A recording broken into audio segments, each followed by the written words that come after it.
Sean bienvenidos una vez más a estos videotutoriales de matemáticas. El día de hoy vamos a ver lo que son los sólidos platónicos. Este es otro nombre con el que se le conoce a los poliedros regulares que ya vimos anteriormente. Poliedros regulares también son conocidos como sólidos platónicos.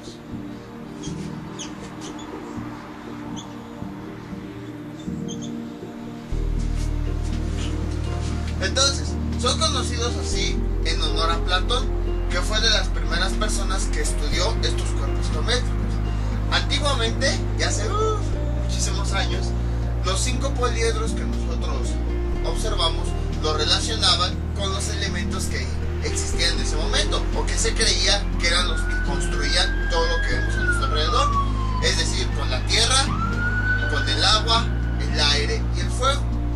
Y el quinto poliedro representaba al quinto elemento, es decir, a la conjunción de todo, al universo. Después, otro científico, ya en años un poquito más recientes, relacionó cada uno de estos sólidos con los planetas que en ese entonces se habían descubierto y que acompañaban a la Tierra en su trayectoria al Sol, que eran Mercurio, Venus, bueno, la Tierra es nuestra, donde vivimos, Marte, Júpiter y Saturno. Entonces decía que no era coincidencia que existieran 5 planetas y 5 poliedros regulares. Relacionaba cada uno de ellos con una de sus órbitas. Pero les digo, en ese momento todavía no se descubrían los otros planetas, nada más habían descubierto hasta Saturno. Entonces esa es una breve historia de los poliedros regulares y el por qué también son conocidos como sólidos platónicos.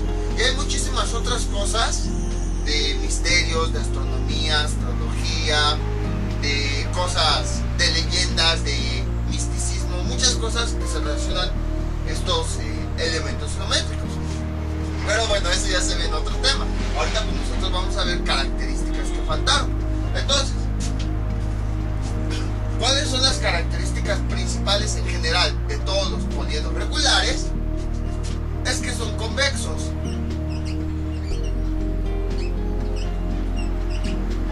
Vamos a tomar nada más aquí un poliedro.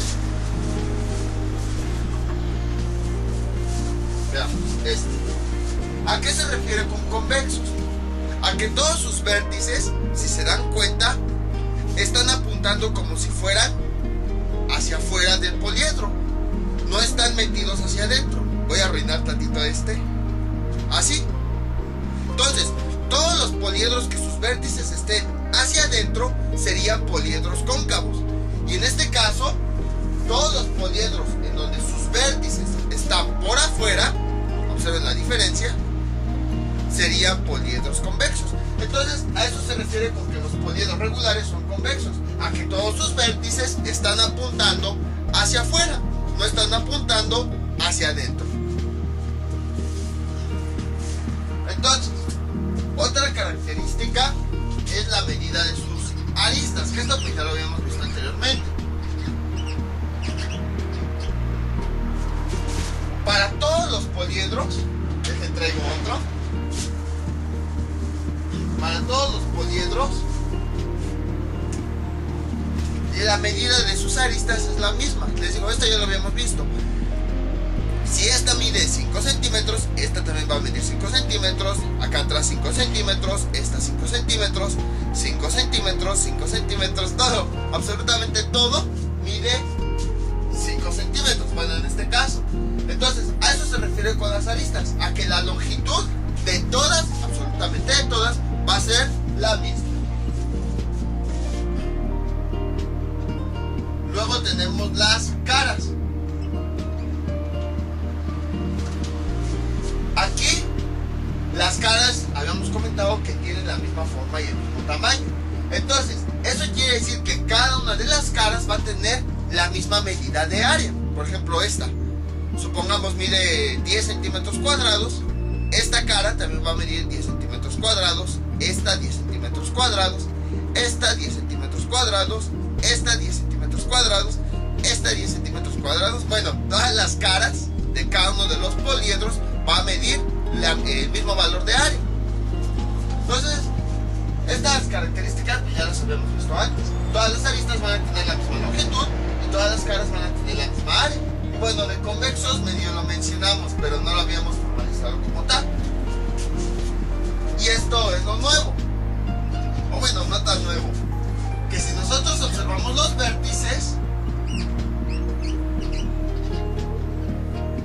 a los vértices va a llegar el mismo número de caras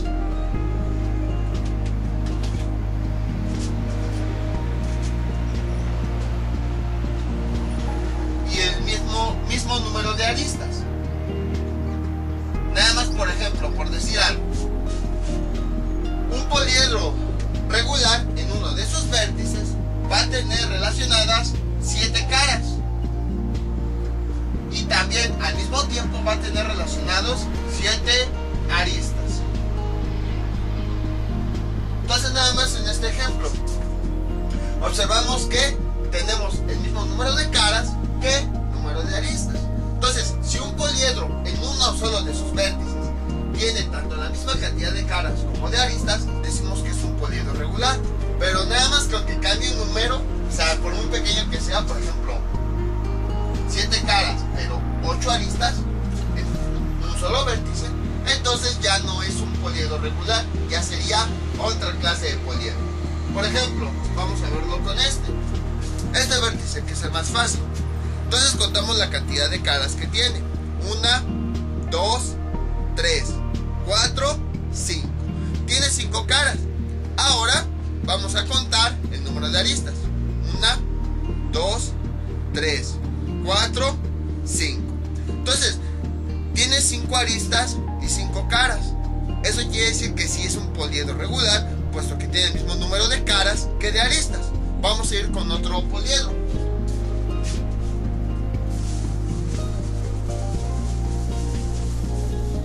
Por ejemplo, vamos a tomar este vértice como base. Vamos a ver las caras que llegan. Sería esta, 1, luego 2 y 3. Ahora vamos a contar el número de aristas. Sería 1, 2 y 3. Estamos tomando este vértice como base. Entonces observamos que en este vértice llega la misma cantidad de caras que de aristas. Eso quiere decir que efectivamente se cumple esto. En un vértice, en todos los vértices, porque va a pasar en cada uno de los vértices de nuestro poliedro. Un poliedro es regular cuando en cada uno de sus vértices tenemos tanto el mismo número de caras como de aristas. Entonces, esta es otra característica. Ahora, otra característica que define a los poliedros regulares son las esferas inscritas. Esto lo vamos a ver ya un poquito más adelante.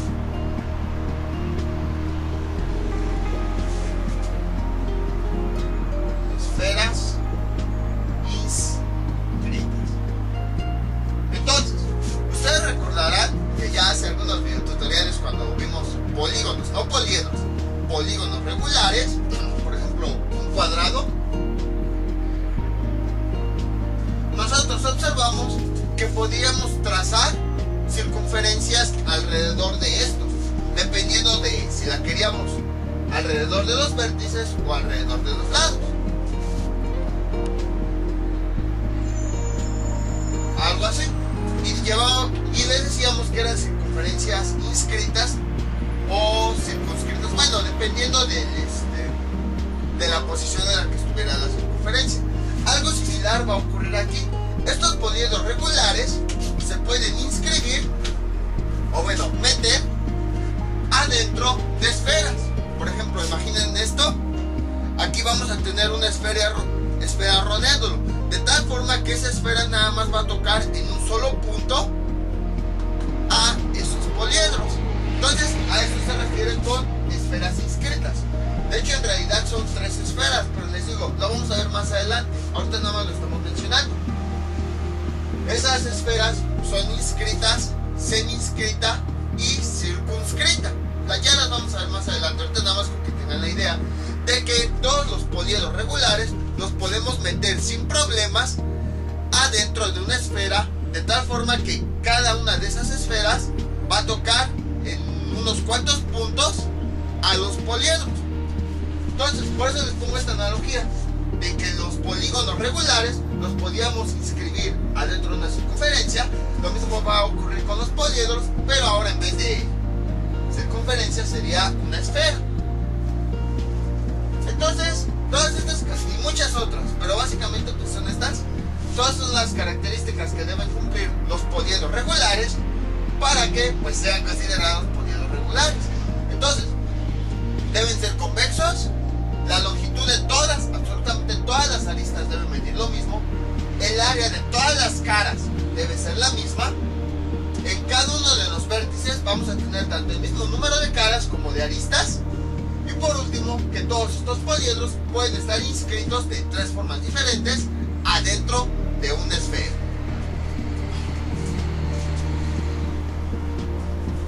Entonces, existe otra característica que se llama dualidad.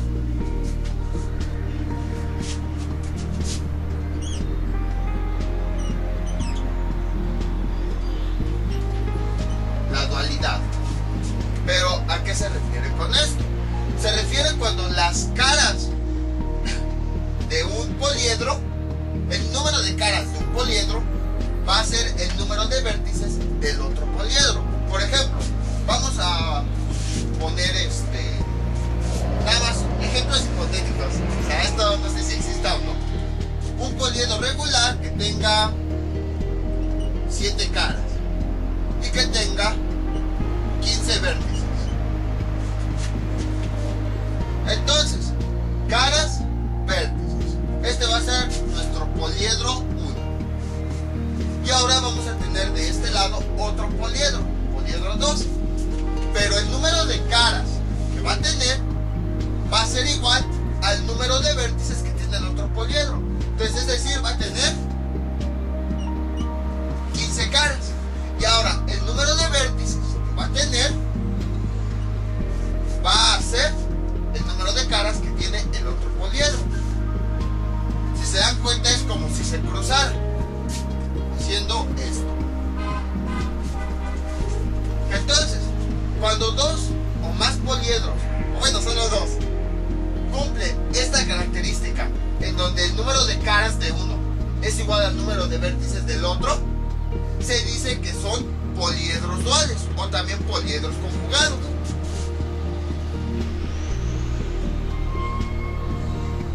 Poliedros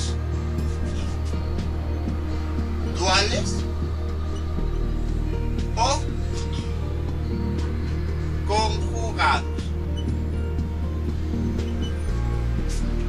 Entonces, esto es a lo que se refiere la dualidad, a la característica que tienen dos polígonos en donde el número de caras que tiene uno de ellos va a ser igual al número de vértices que tiene el otro. Por eso lo pongo así cruzado, para que puedan observarlo. Parece como si se cruzara. Las caras de uno pasan a ser los vértices del otro, y los vértices de uno pasan a ser las caras del otro. Entonces, aquí en los sólidos platónicos nada más tenemos, por así decirlo, tres dualidades, tres pares de poliedros duales. Ahorita vamos a verlos. Entonces, voy a borrar esto. El primero de ellos, o el primer grupo, sería el hexaedro,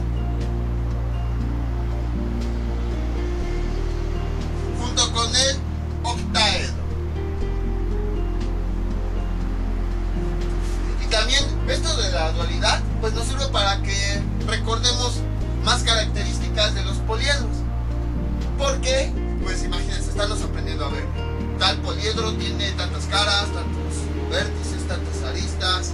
Entonces como que daría mucha flojera. Entonces nada más con aprendernos las caras ya podemos empezar a conocer el resto de las características. Entonces, recordemos, aquí voy a poner la H de hexaedro y aquí la O de el octaedro. Entonces, caras, vértices.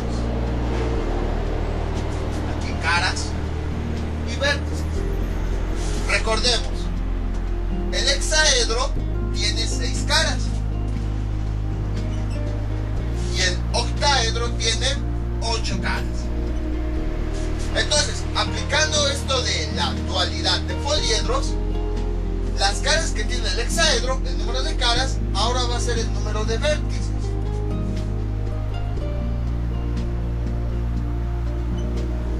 Ahí está. Y ahora, nuevamente aplicando la dualidad, este número de caras del octaedro va a pasar a ser el número de vértices de la figura, del otro poliedro. Ahí está. Entonces, si se dan cuenta, lo que hicimos fue cruzar. El número de caras del hexaedro va a ser igual al número de vértices del octaedro. Y al revés, el número de caras del octaedro ahora pasa a ser el número de vértices del hexaedro. Entonces, si checan los videotutoriales anteriores, entonces les voy a dejar una tablita con las características. Van a observar que efectivamente se cumple esto. Entonces, ahora ven por qué hice un tema especial de sólidos platónicos.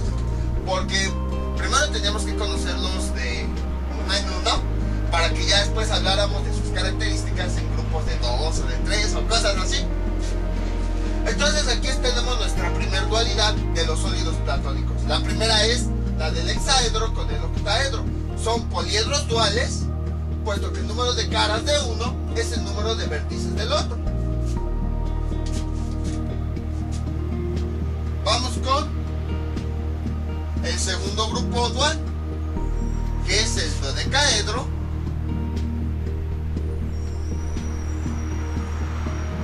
y el icosaedro.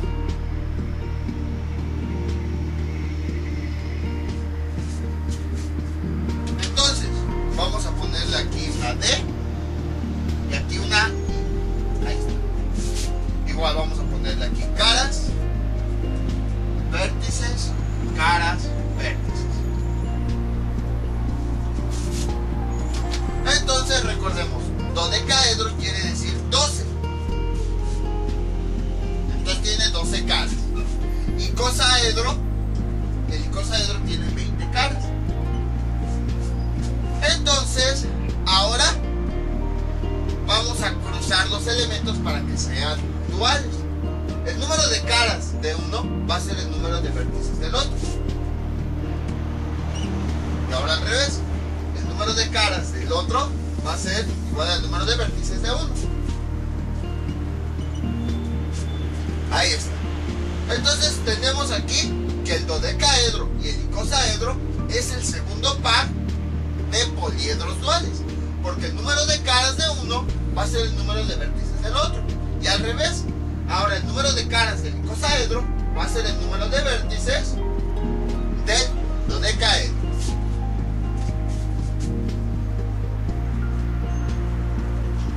Y por último, el tetraedro.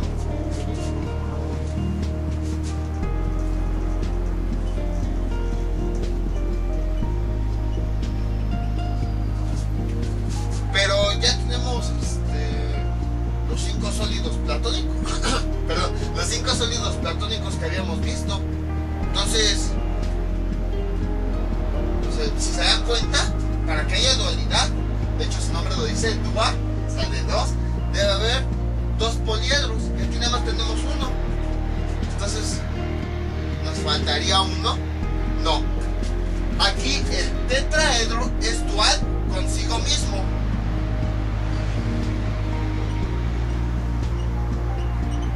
Vamos a poner aquí tetraedro 1 y aquí tetraedro 2. Entonces, número de caras, número de vértices, número de caras, número de vértices. Entonces, ¿cuántas caras tiene un tetraedro? 4. ¿Y cuántos vértices tiene? Habíamos visto que tiene 4. Entonces, por eso si se dan cuenta es dual consigo mismo, porque el número de caras que tiene es el mismo número de vértices que tiene este poliedro, y lo mismo ocurre con el otro. Entonces, debido a que es el único poliedro en donde el número de caras y vértices es el mismo, entonces decimos que los colocamos de forma separada, dos tetraedros diferentes, vamos a observar que van a ser duales porque el número de caras es el mismo que el número de vértices. En otras palabras, es dual consigo mismo, ya que comparte tanto el mismo número de caras como el mismo número de vértices. Y no se debe de cruzar como aquí. O bueno, sí se puede cruzar, pero pues no es necesario, ya que observamos que comparte las mismas características únicamente con otro tetraedro. Debido a esto, a que las caras y el número de caras y de vértices es el mismo. Entonces, estos son los tres grupos de poliedros duales que existen. El primero es del hexaedro con el octaedro, el segundo el del dodecaedro con el icosaedro y el tercero el del tetraedro consigo mismo. Entonces nada más recuerden que dualidad es una característica que tienen los poliedros en donde el número de caras de uno va a ser el número de vértices del otro y viceversa.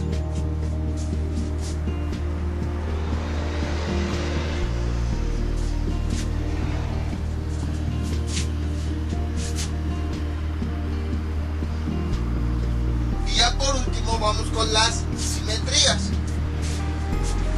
Ah, no, y también faltan los ángulos. Bueno, primero vamos con los ángulos. Entonces, veamos. Primero vamos con el tetraedro.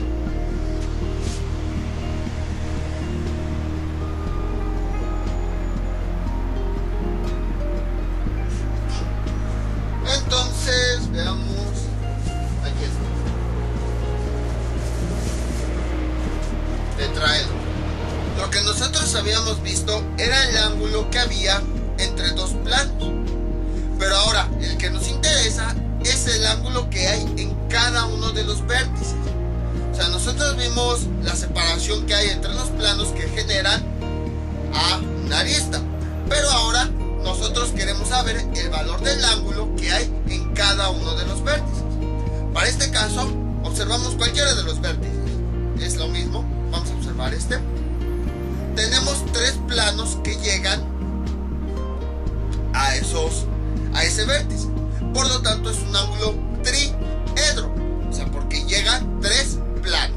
Vamos a ponerle aquí tetraedro. Es un ángulo triedro.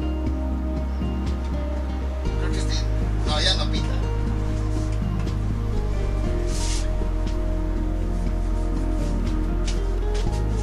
Entonces, dejen saco otro. Aquí está. Tetraedro. Su ángulo es triedro y el valor de ese ángulo triedro es de 60 grados.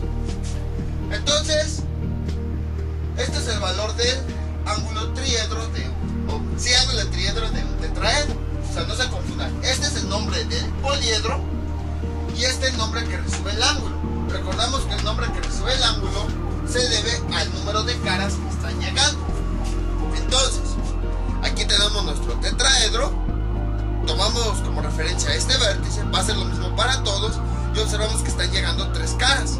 Por lo tanto, es un ángulo triedro. Y el valor que hay en cada uno de esos vértices va a ser de 60 grados. Posteriormente vimos el hexaedro o cubo. Hexaedro. Entonces, aquí está. Vamos a tomar un vértice como referencia. Al final de cuentas, pues todos los vértices son iguales. Entonces observamos las caras que llegan a ese vértice. Veamos, es este. Sería 1, 2 y 3. A este vértice están llegando tres caras. Entonces quiere decir que este ángulo es un ángulo triedro, puesto que están llegando tres caras.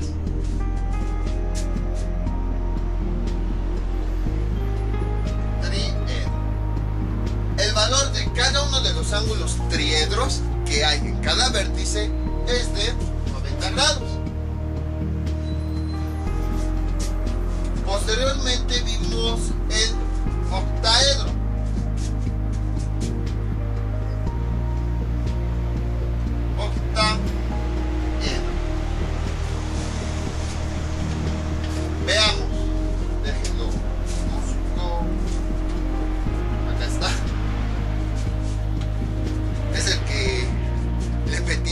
vértice. Bueno, vamos a verlo de este lado. Aquí está el vértice. Observamos el número de caras que están llegando. En este. 1, 2, 3, 4. Están llegando 4 caras a ese vértice. Entonces, eso quiere decir que es un ángulo tetraedro, porque están llegando 4 caras para formar ese vértice.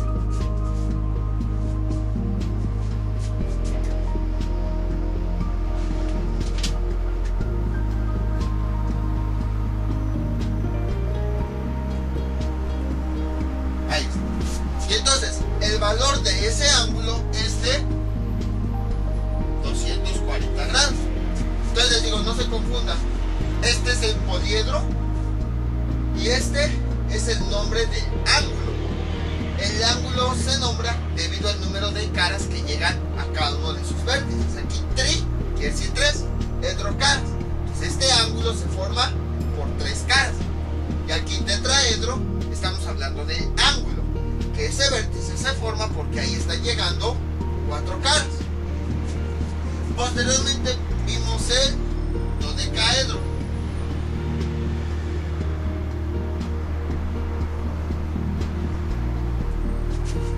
Entonces, déjenlo busco. Acá está. Entonces, tenemos aquí este vértice. Observamos las caras que están llegando. 1, 2 y 3. Entonces a este vértice están llegando estas 3 caras. 1, 2 y 3. Déjalo voltear tantito así. Ahí está. Entonces 1, 2 y 3. O sea, nada más a este. 1, 2 y 3. Entonces, eso quiere decir que cada uno de los vértices, a cada uno de los vértices está llegando 3 caras. Por lo tanto, es un ángulo triedro.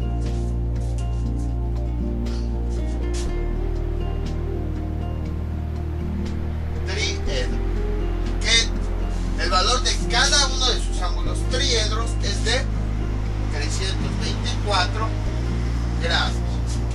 Y por último tenemos al icosaedro.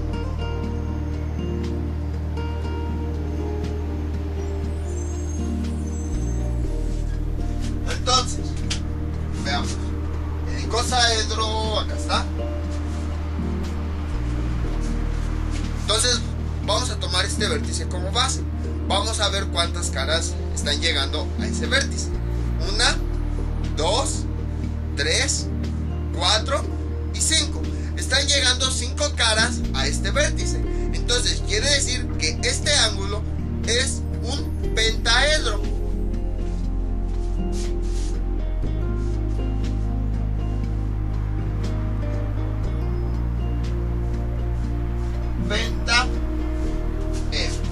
El valor de cada uno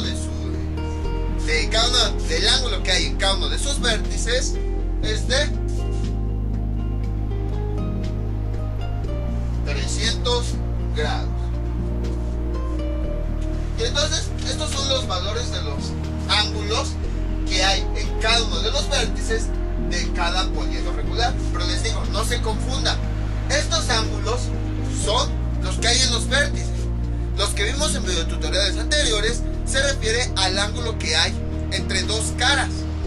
O sea, el ángulo que forma esa arista. Pero aquí nosotros estamos viendo ahora el ángulo o la abertura que hay en cada uno de los vértices. Entonces son valores diferentes. Les digo porque a lo mejor dicen, pero es que en otro video, por ejemplo, el tetraedro diste otro valor de 130 y tantos cacho. Pero les digo, o sea, los ángulos que vimos cuando estudiamos los poliedros de forma individual son los ángulos diedros, los ángulos que se forman al unir únicamente 2 caras. Pero estos ángulos son los que se forman al unir todas las caras en un vértice.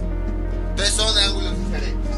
Entonces estos son los valores de los ángulos de los poliedros regulares. Así como cuando vimos las figuras y todo eso, aquí sí podemos dar los valores porque todos los ángulos son iguales. Para cada uno de los vértices, por ejemplo, de esta figura de icosaedro, va a existir un valor de 300 grados. Entonces, 300, 300, 300, 300, 200, 300, bueno, todos son 300. Entonces les comento porque, por ejemplo, con los prismas o con las pirámides, pues va a haber diferentes valores. Y entonces ahí ya no va a haber un valor específico, ya va a depender de las dimensiones de ese poliedro, de su base, de su altura, de su profundidad, de todo. En cambio aquí, estos valores se van a conservar aunque cambiemos la medida de estos poliedros. Mientras sean poliedros regulares, o sea que cumplan todas las características que vimos, estos valores de ángulos siempre se van a conservar. Esa es otra característica de los sólidos platónicos, o bueno, poliedros regulares, como quieran ver, de que no importa el tamaño, no importa la medida, mientras sean regulares, siempre van a tener estos valores de ángulo. A diferencia de los prismas o de las pirámides, que ahí van a estar cambiando los valores y también va a depender de sus medidas, de su altura, de su base y todas esas cosas raras. Entonces, estos son los ángulos de los poliedros regulares. Y ahora sí vamos con los ejes de simetría. Que la verdad, aquí estudiar los ejes de simetría sí ya es un poquito más difícil. Por ejemplo, cuando vimos las figuras básicas como el trapecio, el cuadrado, el rectángulo, el rombo, todas esas, se las fui marcando. Pero aquí sí es un poquito más difícil, ya que necesitaríamos observar la figura tanto por fuera como por dentro para conocer todas las simetrías que tiene. Entonces aquí nada más las vamos a mencionar. Ya para poder observarlas bien ya necesitamos de programas especiales de computadora para verificarlo. Entonces aquí les digo, por eso no me detuve tanto con los ejes de simetría, con los planos de simetría, los puntos, cosas así, porque sí va a ser más complicado. Entonces aquí nada más se los voy a mencionar. Y ahora sí es de que pues, casi no lo hago, pero es de eso de que pues, créanme, son valores que están en muchos libros, ya estuve buscando, y que a lo mejor ellos por demostraciones matemáticas, fórmulas, simulaciones, programas de computadora y demás pudieron encontrar. Entonces vamos a ver todo esto de las simetrías.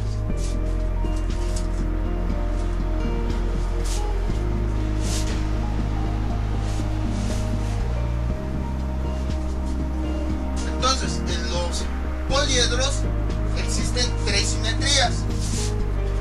La primera de ellas es la simetría axial. Simetría axial. Entonces, esta ya la habíamos visto. Es la simetría que se debe con respecto a un eje o a una recta. Por ejemplo, ponemos aquí una recta y nos divide a nuestra figura en dos partes iguales. Entonces, esa es la simetría axial. Igual aquí van a existir rectas que nos van a dividir a nuestro poliedro en la misma forma y en el mismo tamaño. Van a dividirlo en dos partes, pero cada una de esas partes va a poseer el mismo volumen. Entonces, con esta no hay tanto problema. La otra se le llama simetría puntual.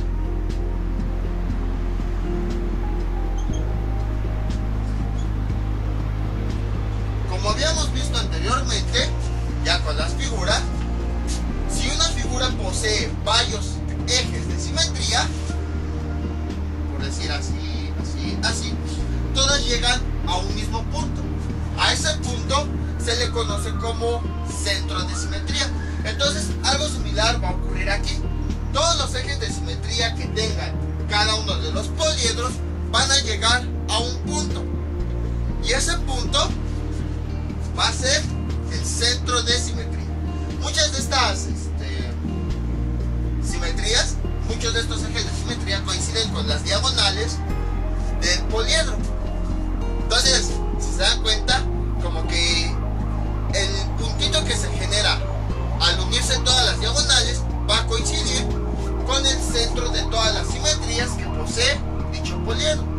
Entonces, eso es la simetría puntual. Es el centro de simetría que se genera cuando todos los ejes de simetría llegan a un mismo punto. Ese punto se le conoce como centro de simetría. Y ahora aquí la nueva, que no la habíamos visto. Simetría de plano.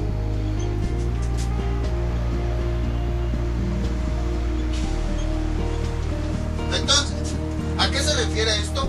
Es el mismo concepto que tenemos de simetría axial, nada más de que ahora, como estamos trabajando con elementos de 3 dimensiones, en vez de que una recta corte nuestra figura, necesitaríamos de un plano.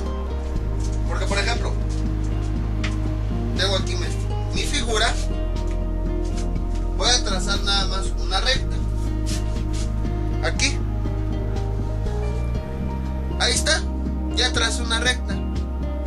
Pero no dividí mi figura en 2 partes iguales, no la corté en 2 pedazos. Para poder cortarla en 2 pedazos, necesitaría, por decir, un cuchillo y empezar a hacerle así hasta que la corte en 2 partes. Pero si se dan cuenta, ese cuchillo es plano. Entonces, eso quiere decir que para cortar una figura en 2 pedazos iguales, necesitamos de un plano que atraviese a nuestro poliedro. Entonces, a eso se refiere con la simetría de plano. Recuerden el ejemplo del cuchillo. Son planos que cortan a nuestra figura en 2 pedazos iguales.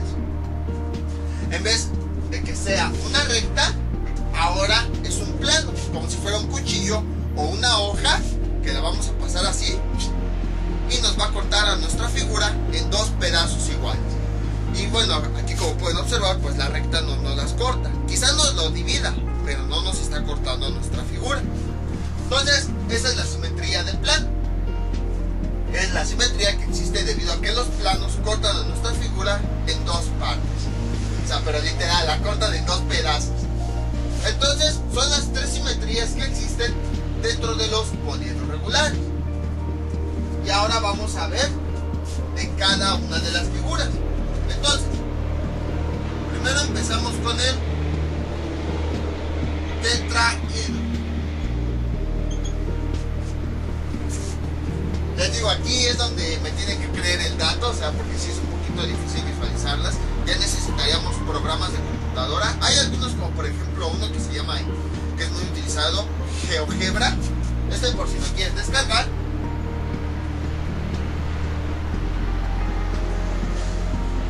Que nos permite acercarnos, alejarnos, girar, voltear, o sea, analizar bien, así bien padre, cada uno de los elementos en 3 dimensiones, también elementos de 2 dimensiones. Quizá más adelante lo vayamos a ocupar, ya que nos metamos más de fondo con todas estas figuras de 3 dimensiones.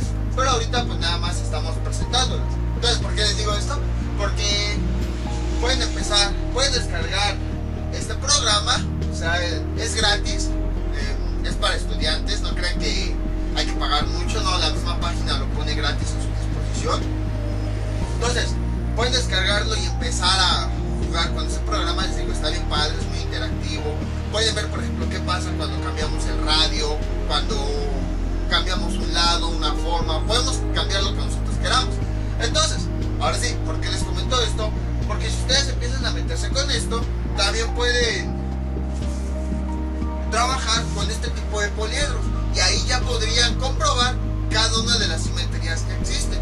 Y a lo mejor, les digo, todos estos valores ya vienen de libros. A lo mejor ustedes descubren una simetría más o 2 simetrías menos. Y se hacen famosos, se hacen matemáticos famosos porque descubrieron algo. Entonces, con este programa les digo, existen muchos otros, pero este es el más común. Con este programa pueden empezar a simular este tipo de figuras y pueden empezar a girar, a rotar, a poner rectas, planos, para ver en dónde son los ejes de simetría. Entonces vamos con el tetraedro. El tetraedro posee 24 simetrías, de las cuales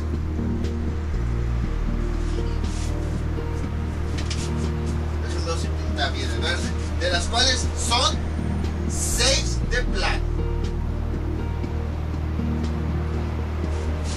Entonces, o sea, estas 6 simetrías de plano están incluidas dentro de las 24. Aquí las 24 está incluyendo las 3, pero estas 6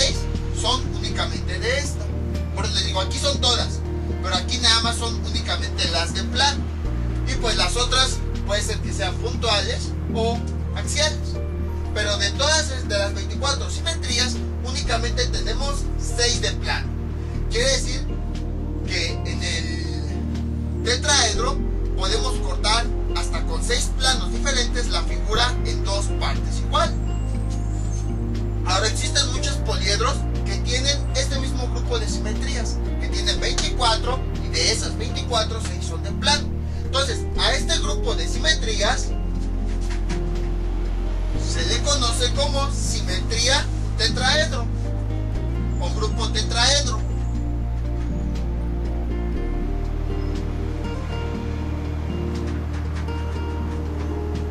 Que se abrevia así: D y una D minúscula, pero además chiquita. Entonces, todos los poliedros, puede que no sean ni siquiera regulares, que posean este grupo de simetrías, es decir, 24 simetrías y 6 de plano, decimos que corresponde al grupo de simetrías tetraedro. Entonces, cuando vean que en cualquier página de simetrías de poliedros, que vean, no sé, vamos a ponerle pirámide, por decir algo. Pirámide tiene simetría tipo TD, se está refiriendo a que pertenece a este grupo en donde posee 24 simetrías, de las cuales 6 son de plano. Y les digo, a este grupo de simetrías pues corresponde el tetraedro. Posteriormente viene,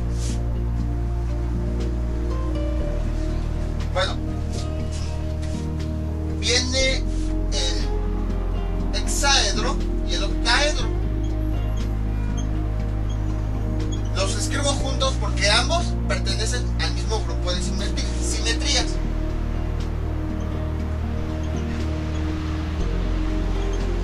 Entonces, tanto el hexaedro como el octaedro poseen un total, incluidas dentro de estas tres, un total de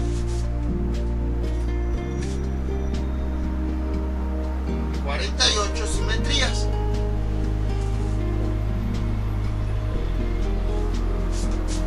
De las cuales 9 son de plano. Entonces, tanto hexaedro como octaedro poseen 48. No sé cómo estén distribuidas. Puede ser que sean, ¿qué les gusta? 10 axiales. Luego, aquí, bueno, ya les está diciendo 9 de plano. Pero aquí puede que sean 10, 19, 29 de puntual. O sea, les digo, no sabemos exactamente, o bueno, al menos yo no sé exactamente cuál es el número de simetrías. Lo que sí sabemos es que de estas tres tenemos un total de 48 simetrías. Pero de esas 48, 9 son simetrías de plano.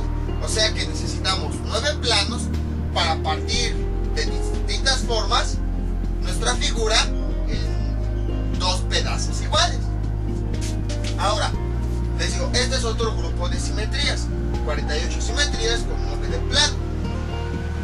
A todos los poliedros que posean estas mismas simetrías se les conoce como grupo de simetrías octaedro.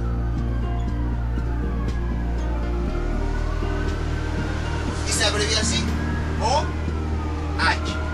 Igual, una O grande y una H minúscula y además pequeña. Entonces, si se dan cuenta, llevamos 2 grupos de simetrías. Ay, creo que está pintando. No. Llevamos 2 grupos de simetrías. El grupo tetraedro, que se compone de 24 simetrías, de las cuales 6 son de plano, y un ejemplo del poliedro que está dentro de este grupo es el tetraedro. Posteriormente tenemos el grupo octaedro, que se compone de 48 simetrías, de las cuales 9 son de plano. Dentro de este grupo tenemos al hexaedro y al octaedro. Y vamos con un tercer grupo. Veamos. Dentro de este grupo pues están los otros 2 poliedros: dodecaedro e icosaedro.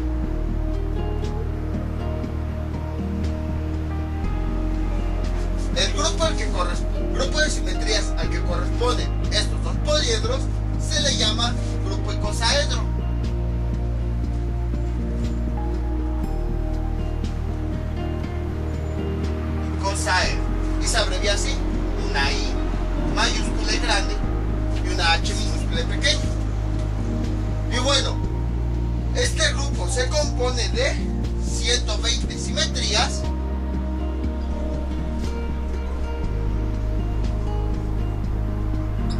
que les digo, pueden ser axiales, puntuales o de plano, de las cuales 15 son de plano.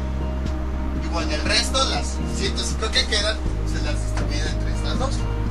Entonces, estos son los tres grupos de simetrías que existen en los poliedros. El grupo tetraedro, que se compone de 24 simetrías, de las cuales son 6 son de plano. El tetraedro está dentro de ese grupo. Luego tenemos el grupo de simetrías octaedro, ya que se compone de 48 simetrías, de las cuales 9 son plano. Dentro de este grupo están el hexaedro y el octaedro. Y por último tenemos el grupo de simetrías icosaedro, que se compone de 120 simetrías, de las cuales 15 son planas o de plano. Y dentro de este grupo están el dodecaedro y el icosaedro. Entonces les digo aquí, pues no se las voy a mostrar, o sea, porque sí es un poquito difícil. De por sí me costó un poquito de trabajo mostrarles las diagonales. Ahora imagínense mostrarles 120 simetrías, sí estaría muy difícil. Entonces esto es de que están muchos libros, les digo, muchas páginas. No crean que nada más, pues se me ocurrió ese dato, voy a dárselos. No, o sea, sí está en varias páginas. Entonces estas son las simetrías que existen. Ya si quieren verificarlas, utilicen el programa de GeoGebra o alguno otro de geometría que permita observar y modelar elementos en 3 dimensiones. De hecho, ahorita a lo mejor ya en unos años ya es algo común, pero ahorita ya está saliendo lo que es la holograma o los elementos de 4D. Es decir, que nosotros podemos visualizar, por ejemplo, estamos aquí y aquí enfrente, hacia el aire, con ayuda a lo mejor de algunos lentes o ya sin lentes, podemos visualizar la figura. Entonces ya podemos empezar a girar, verla por acá, por arriba, por abajo. O sea, ya podemos tener aquí la figura, reproducirla de tal forma que la veamos en 3 dimensiones. Entonces, a lo mejor ya les digo, en unos años eso ya es algo común. Ya se va a poder estudiar de una mejor manera todos esos poliedros. Pero mientras, pues tenemos los programas de simulación que nos permiten darles la vuelta y observarlos. Y bueno, antes, pues imagínense, antes, hace unos 40, 50 años, cómo estudiaban esto, si era un poquito más difícil visualizar. Entonces estas son todas las características de los sólidos platónicos. Ya características a grandes rasgos. Por eso les digo, ahora decidí hacer un video donde los incluyera a todos, porque por ejemplo, esto de las simetrías, si lo hubiera explicado de uno en uno, quizá no lo hubieran entendido. Y así es más entendible observándolas todas al mismo tiempo. Entonces estas son las características. Ya para finalizar, pues les puedo decir que estos sólidos se estudian porque tienen muchas aplicaciones. Por ejemplo, hay muchos virus, seguramente muchos ya lo vieron, que tienen esta forma. O sea, como que es curioso. Volvemos a lo mismo que les había dicho en tutoriales anteriores, que a veces lo que nosotros vemos en la vida real son patrones que se repiten tanto a gran escala como a pequeña escala. Hay muchos virus o bacterias que tienen esta forma de icosaedro. O por ejemplo, el hexaedro, que es muy utilizado básicamente para las construcciones. Sí habrá unas casas que pues tienen forma de pentágono, de triángulo, de círculo, pero básicamente las construcciones son así, forma de un cubo. O por ejemplo, algunos balones o algunos dados tienen esta forma. Entonces, sí son muy utilizadas todos estos elementos geométricos. También, por ejemplo, en la cristalografía, seguramente han de haber escuchado que algunos cristales, que como el cuarzo, que como el sulfato, que la no sé qué, que esto, lo otro, aquello, que tienen ciertas propiedades. También, por ejemplo, el silicio, con el que se construye la electrónica, tiene ciertas propiedades. Eso se debe a que si nosotros observamos esos cristales en un microscopio, vamos a ver que se componen de formas básicas como esta, por decir algo. O sea, todos los cristales que nosotros vemos por decir, se componen de tetraedros, otro aquí, otro pegado acá, otro acá. Entonces, estos poliedros también los podemos observar en esos cristales que van creciendo, van adquiriendo esa forma, y dependiendo de la forma que tengan es que nos dan ciertas propiedades. Por ejemplo, a lo mejor han escuchado que el silicio es bueno para algunos circuitos eléctricos. Eso se debe a la forma que tienen los cristales con los que se forman. O por ejemplo, que el cuarzo sirve para atraer buenas cosas, buena vibra, cosas así. Eso se debe también a que la forma que tienen los cristales del cuarzo pueden atraer algunas pequeñas cosas. Entonces, todos los elementos que nosotros vemos en la naturaleza, lo que sea, oro, plata, cobre, silicio, cuarzo, grafeno, el diamante, el grafito, todo lo que ustedes quieran, ya cuando lo vemos en forma diminuta, tiene su forma de cristales, tiene formas muy parecidas a las de los poliedros regulares. Entonces, por eso es de que se estudia. Por eso también como se ha comentado en el tutorial, se les dan muchísimas propiedades que de astronomía, de astrología, propiedades místicas, propiedades de curación, de sanación. O sea, porque ahora sí que, como dicen, sería algo sagrado, que este patrón se repite en muchísimas formas, tanto en escala muy pequeña como en escala muy grande. De hecho, hay otra rama de la geometría que se llama geometría sagrada. Pero bueno, eso quizá ya lo veamos hasta el final. Es que esa geometría era la que utilizaban antes los habitantes de muchas culturas, como por ejemplo los incas, los aztecas, los mayas, los babilónicos, todo eso. Con esa geometría sagrada, no sé si han escuchado que todas esas culturas podían predecir de forma exacta los eclipses, cuando iba a llegar un planeta, cuando, no sé, Marte iba a pasar a tal distancia, cuando la luna iba a hacer esto, el otro, aquello.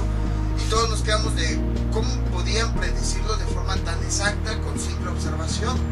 Y es que la geometría sagrada consiste precisamente en eso.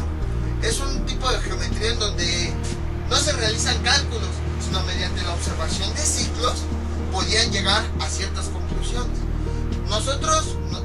Nuestras matemáticas lo que hacen es realizar cálculos. Y muchas veces, como ya se habrán dado cuenta, cuando realizamos un cálculo, a veces como el número es tan gigantesco, a veces tenemos que truncarlo y nada más ocupamos 3 o 4 decimales. Y luego esos pequeños decimales nos pueden producir errores, y por eso no nos resultan a veces los cálculos tan exactos. Por ejemplo, si calculamos el día en que Marte va a estar muy cerca de la Tierra, realizamos todos los cálculos que sean, todos. Pero debido a que no ocupamos todos los decimales, siempre nos equivocamos, incluso por media hora, si ustedes quieren. Pero nos equivocamos. Puede o que llegue antes o que llegue después. Sin embargo, ellos nada más, sin realizar cálculos ni nada, sino mediante la observación de los patrones y los ciclos que había, o sea, patrones como el círculo, la circunferencia, el cuadrado, o elementos geométricos como los poliedros, ellos podían determinar con precisión exacta cuándo iba a llegar cada estación del año, cuándo se iba a acercar un asteroide, cuándo iba a haber un eclipse, cosas así. Entonces, en eso consiste la geometría sagrada. Y por eso es que muchos de los habitantes de hace miles de años podían predecir de una mejor manera y podían construir de una mejor manera todas sus cosas que incluso nosotros, aún con mucha tecnología. Entonces, esto es todo lo referente a los sólidos platónicos, sus características, que son, porque se llaman así, un poco de historia, en donde se aplica, en donde se observa, y también pues lo relacionamos un poquito con la geometría sagrada. Entonces, esto sería todo por el día de hoy. Mientras tanto, ya me despido, no olviden suscribirse, dejar sus comentarios y nos vemos para el próximo video tutorial. Hasta luego.